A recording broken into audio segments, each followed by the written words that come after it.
నువ్వు ఉండడానుకున్నారు కదా, లేదు. అలాంటి నేను మరి నీ యొద్దకు రావడానికి యోగ్యత కూడా మాకు లేదు. అయితే మాట మాత్రం సెలవి. అప్పుడు నా దాసుడు స్వస్థపరచబడును. స్తోత్రం, హల్లెలూయా.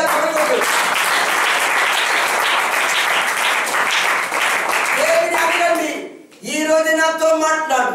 నువ్వు ఒక మాటలో నాకు నమ్మకం ఉంది, నువ్వు ఒక మాటలో నాకు భవిష్యత్తు ఉంది. ఆమేన్. నీ మాట మాత్రం సెలవిస్తే చాలు. ఈ దినాలు ఇది ఉందా? మేమే గొప్పవారని చెప్పి పాపం చేసేవారు ముందుకుంటారు. దేవుని స్తోత్రం, హల్లెలూయా. ఓకే, మరి కీర్తన 33:9. కీర్తన 33:9 చదువు. ఆయన మాట సెలవీయగా దాని ప్రకారం అదే మాదిరిగా జరిగింది. ఆమేన్. ఆయన ఏది మాట్లాడినా అదే మాదిరిగా జరుగుతాయి. ఆమేన్. అయిపోయిందా? ఆయన ఆజ్ఞాపింపగానే ఆర్డర్ ఇవ్వగానే కార్యము స్థిరపరచబడే.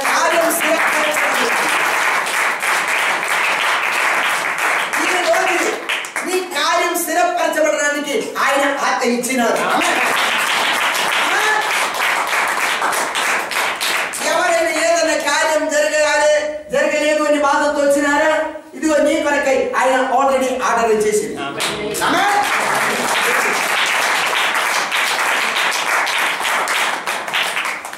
దేవుడు అందరితో మాట్లాడుతున్నటువంటి దేవుడు, ప్రతి హృదయాన్ని ఎరిగిన గొప్ప దేవుడు, ఆత్మదేవుడు ఇక్కడ ఉన్నాడు. ఆమేన్.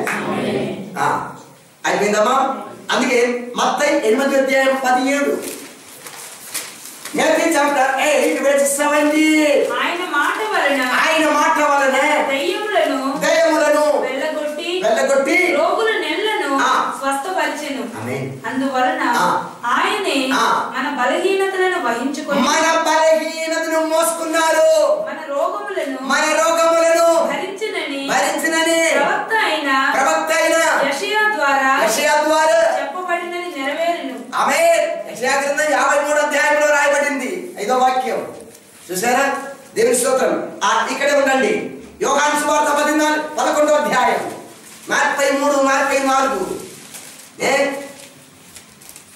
పాపం చేసితిని, ఇక మీదట నీ కుమారులని అనిపించుకోనుటకు యోగ్యుడు కానన్నను. చూసారా? ఇక్కడ యోహాను 11:43-44. ఆయన అలాగూ చెప్పి లాజరు బయటికి రమ్మని బిగ్గరగా చెప్పగా చనిపోయిన వాడు కాళ్ళు చేతులు ప్రేత వస్త్రములతో కట్టబడిన వాడై వెలుపలికి వచ్చెను.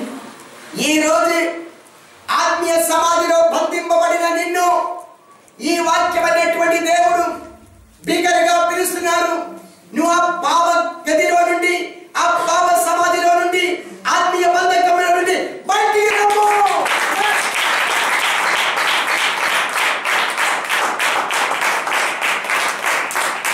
కట్టబడిన బంధకం, ఆ పాప బంధకం ఊడిపోతుంది. ఆమేన్. నీకు స్వాతంత్ర్యం కలిగజేస్తుంది. అతని ముఖమునకు రుమాలు కట్టి ఉండెను. అంతటి యేసు మీరు అతని కట్లు విప్పి పోనీయుడని వారితో చెప్పెను. ప్రియబిడ్డలారా, మనకి కొన్ని బాధ్యత ఇచ్చారు. యేసుకి చేత కాదా? అది విప్పబడిన కాక, అది విడిపోని కాక అని చెప్తే కొన్ని బాధ్యత, డ్యూటీ నీకు నాకు ఇచ్చారు దేవుడు. ఆమేన్. కట్టబడిన వారి కొరకై మోకరించు, వారి విడుదల కొరకై ప్రార్థన చేయి. ఆమేన్. అది నీకు ఇచ్చిన బాధ్యత. వచ్చి ఏదో 2 వాక్యం పెట్టుకొని జ్ఞాపకార్థ పరిశుద్ధ వల్ల ముట్టుకొని ఆశీర్వాదం భోజనం కొట్టుకొని పోవడం కాదు ఆరాధన అంటే. 107వ కీర్తన వచనం 20. ఆయన తన వాక్కును పంపి వారిని బాగు చేసెను. నువ్వు ఎంత దూరం ఉన్నా సరే అక్కడ వెళ్ళి ఆ వ్యక్తిని ఎదురింకనే నిలబడి నేను ప్రార్థన చేసి అక్కర్లేదు. ఇక్కడ ప్రార్థన చేస్తే వాక్యం అనే దేవుడు వాక్కుని పంపించి ఆ వ్యక్తిని బాగు చేస్తాడు. ఆమేన్. కొందరు అమెరికా పోతే ఎందుకు పోతున్నాయి? అక్కడ వెళ్ళి ప్రార్థన చేయడానికి పోతున్నాను. తిండిపోతున్న భాష ఇలాగే ఉంటాయి. ఇంకా ఆయన వారు పడిన గుంటలో నుండి వారిని విడిపించారు. ఈరోజు నువ్వు ఏది గుంటలో పడి ఉన్నారో, ఏ సమస్యని గుంటలో, లేదా నమ్మక ద్రోహం కలిగిన గుంటలో, ఏ పాప గుంటలో ఉన్నారో ఆ గుంటలో నుండి విడిపించే దేవుడు మాట్లాడుతున్నాడు.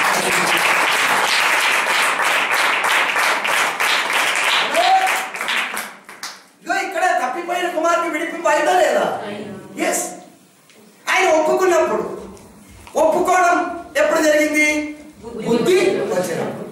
ఈ ప్రార్థన చేయి, దేవా నాకు బుద్ధి లేకుండా నేను అనేకమైన ద్రోహ కార్యాలు ఆలోచన చేశాం, పడికి మన మాటలు నేను మాట్లాడాం, పాపం చేశాం.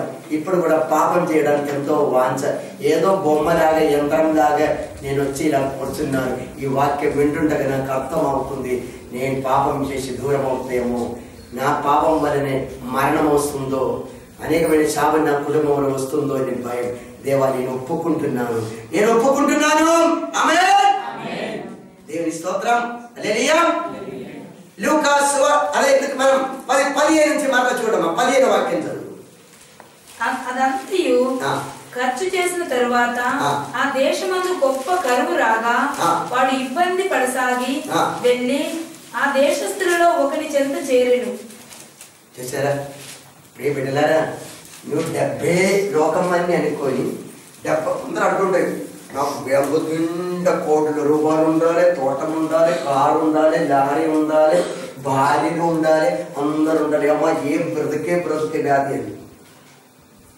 ఉప్పు లేకుండా గోధుమ గంజి తాగుతాయి నాయన.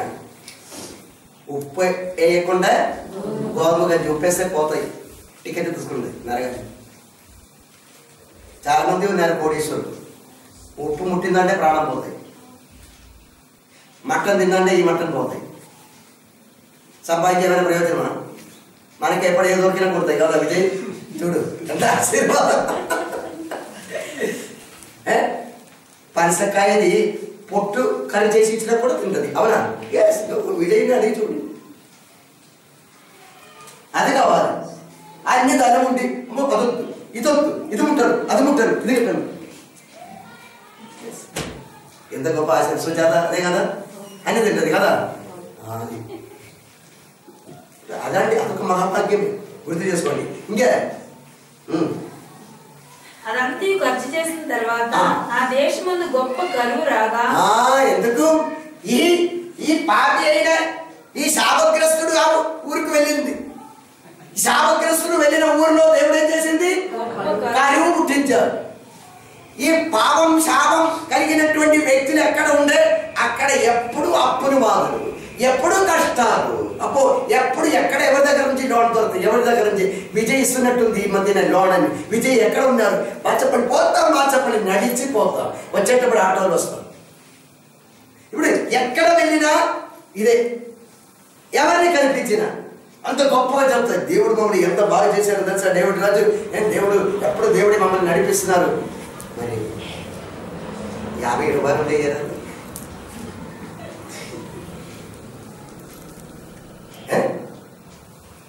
ఇలాగే కొందరు ఉన్నారు. సర్వసౌదికి నవ్వు వస్తుంది, కొందరికి సమీపించినట్టుంది. అలాగే ఇలా పెద్దగా మాట్లాడుతున్నారు, కానీ ఎప్పుడు చేయి చాపడమే. కారణం నువ్వు దేవుని ఎదుట చేయి చాపలేదు. ఆమేన్. ఎస్, ఈ స్థితి ఏర్పడుతుంది. ఇక్కడ చూడండి, ఇక్కడ ఈ పాపి అయిన వ్యక్తి ఆ ప్రాంతంలో వెళ్ళినందుకు ఆ ప్రాంతంలో కూడా కరువు. ఇంకా గొప్ప కరువు రాగా వాడు ఇబ్బంది పడసాగి. ఇబ్బంది కోసం ఏ మామూలు కరువు కాదు పెట్టినది, గొప్ప దేవుడు ఏం కరువు పెట్టింది? గొప్ప కరువే పెట్టింది.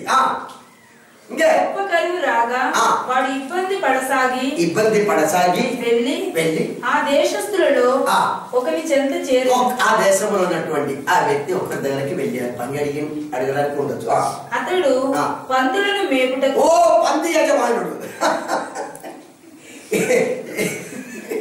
ఫోర్త్ మేనేజర్, పంది యజమానుడు ఎవరు? అరే ఆ కాలంలో పంది మేపుతుంటే పంది మాంసం తింటూ ఉంటాయి. మన ఇక్కడ మేకలు మేపినట్టు దేన్ని మేపుతాయి? పంది. ఇప్పుడు కూడా ఉంది. అతడు పందులను మేపుటకు తన పొలంలోనికి వారిని పంపెను. నువ్వు పందిని మేపుకోను ఆయన. ఉన్న డబ్బంతా తీసుకపోయి తినడానికి గది లేక ఆకలితో అల్లాడుతుండగా ఇప్పుడు అక్కడ కరువు వచ్చి ఆయన బిజినెస్ అంతా పాడై నశించిపోయి తినడానికి గది లేనందుకు పందిని మేపే పంది యజమాని దగ్గరికి వెళ్ళి ఉద్యోగం అడిగి ఆ పొలంలో పోయి పందిని మేపుకోరా అన్నారు. ఇప్పుడు ఎండలో ఎవరిని మేపుతుంది? పంది కాపై పందిని మేపుతుంది. ఇంకా చూడు అక్కడ ఏం జరిగింది. వాడు పందులు తిను పొట్టుతో తన కడుపు నింపుకొని ఆశపడను గాని ఎవడును వానికి ఏమీ అది వేరే సంగతి. ఈయన అనుకుంటారు పందికి ఇచ్చే తవుడు గాని అది గాని ఏదన్నా అది కొంచెం తిని కడుపు నింపుతామని, కానీ అది పెట్టేది వేరే, వీడు మేపాలి గాని తిండి పెట్టేది వేరే. ఆమె అందుబట్టి అది తినడానికి కూడా దొరకలే. ప్రియ బిడ్డలారా, దేవుని అతిక్రమించి తప్పిపోయిన పాప జీవితం నీలో ఉండే పంది పొట్టు తినడానికి ఉన్న కోరిక కలిగిన పంది పొట్టు కూడా దొరకలేని స్థితి వస్తాయి.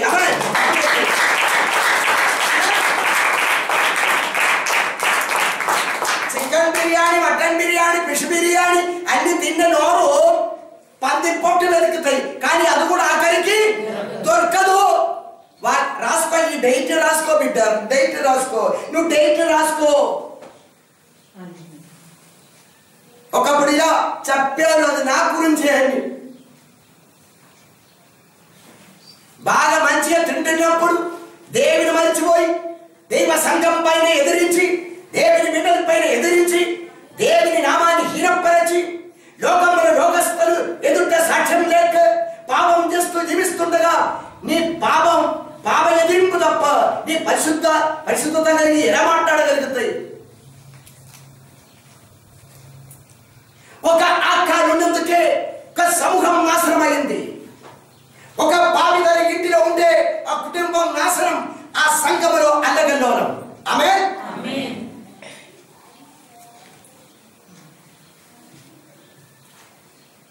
పదిహేడవ వాక్యం చదువు. అయితే బుద్ధి వచ్చినప్పుడు వాడు నా తండ్రి యొద్ద ఎంతో మంది కూలివాళ్లకు అన్నం సమృద్ధిగా ఉన్నది. ఆమేన్. బుద్ధి వచ్చినప్పుడు, ఆమేన్. బుద్ధి వచ్చినప్పుడు ఇంకొక పని కూడా చేశాడు. గుర్తొచ్చింది ఇంకేంటి? బుద్ధి వచ్చినప్పుడు దేవుని కొరకై లేచాడు, క్షమాపణ కొరకై లేచి. బుద్ధి వచ్చినప్పుడే గడిచిన జీవితం గుర్తొస్తాయి. నీ కొరకై మేలు చేసిన వారిని గుర్తొస్తాయి, నీ కొరకై చిందించిన వారి కొరకై గుర్తొస్తాయి, నీకు అవసరానికి సహాయం చేసిన వారిని గుర్తొస్తాయి, నిన్ను ఎలా చూశారని గుర్తొస్తాయి. బుద్ధి లేనప్పుడు ఇదంతా నీకు మాయంగా ఉంటాయి.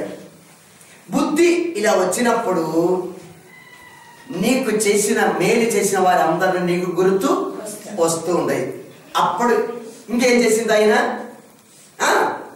చదవండి. బుద్ధి వచ్చినప్పుడు నా తండ్రి యొద్ద ఎంతో మంది కూలివాళ్లకు అన్నం సమృద్ధిగా ఉన్నది. నేనైతే ఇక్కడ ఆకలికి చచ్చిపోవచ్చున్నాను. దేవుని సన్నిధి నుంచి పారిపోతే, అగం పెరిగి పారిపోతే ఆకలి వల్లనే చచ్చిపోతాయి. ఆత్మీయ ఆధారం లేక, శారీరక ఆధారం లేక ఆ వ్యక్తి చచ్చిపోతాయి. అక్కడికి నరకమే గతి. ఈ స్థితి మీలో ఎవరైనా ఉన్నదండి?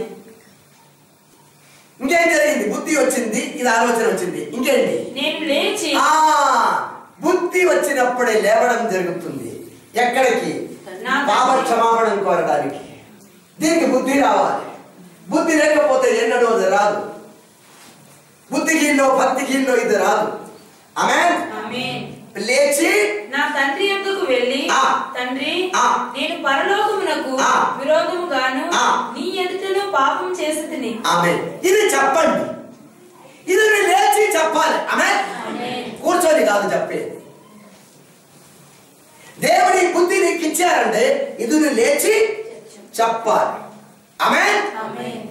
కీర్తనలు 32:5 మనం ముగింపు చేస్తాం. ప్రతి ఒక్కరు నాన్ని ప్రతి వ్యక్తితో మాట్లాడుతున్నాడు పరిశుద్ధాత్మ దేవుడు. నా నా అన్ని నా దోషమును కప్పుకొనక నీ ఎదుట దేవా నా పాపము ఒప్పుకొంటిని. స్తోత్రం. యెహోవా సన్నిధిని నా అతిక్రమములు ఒప్పుకొందునని అనుకొంటిని. ఈ రోజు ఈ అనుకోవడం అందరికీ కలిగిన కాదు.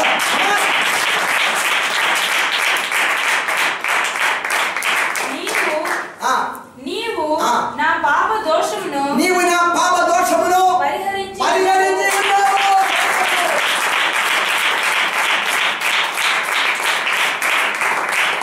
దేవుని యొద్దకు వచ్చి సత్యం పలికినప్పుడు, పాపం విస్తరించి తెలియజేసినప్పుడు ఆ వ్యక్తిని పాపం దేవుడు పరిహరించిన దేవుడు, పరిహారుడు యేసయ్య.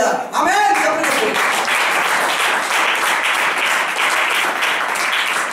నువ్వు ఈ రోజు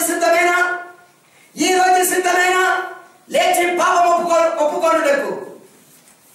పరిహరించే దేవుని ఎదుట లేచి చెప్పడానికి ఇంకా బుద్ధి రాలేదా?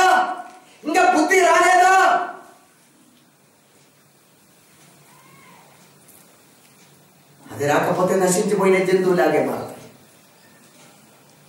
ఆఖరికి ఇర్మియా గ్రంథం 50:4-5 ఎప్పుడన్నా చదివిందో? ఇర్మియా గ్రంథం 50. ఆ కాలమున ఆనాటికి ఇశ్రాయేలు వారును యూదా వారును కూడి వచ్చెదరు. ఆమేన్. పిలిచిన పిల్లలందరూ కూడి వచ్చినారు.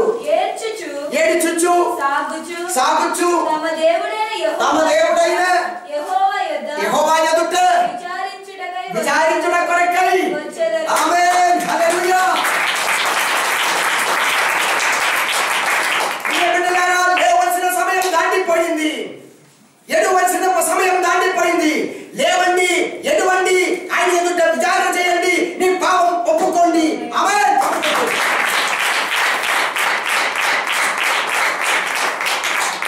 ఇంకా ఎన్నటికి మరువబడని నిత్య నిబంధన చేత చేసుకొని యెహోవాను తలుచుకుందాం రండి. నిత్య నిబంధన దేవుని యొద్దకు మన పాప క్షమాపణ పొందడానికి వెళ్తాం. లేవండి, రండి, మనం వెళ్తాం.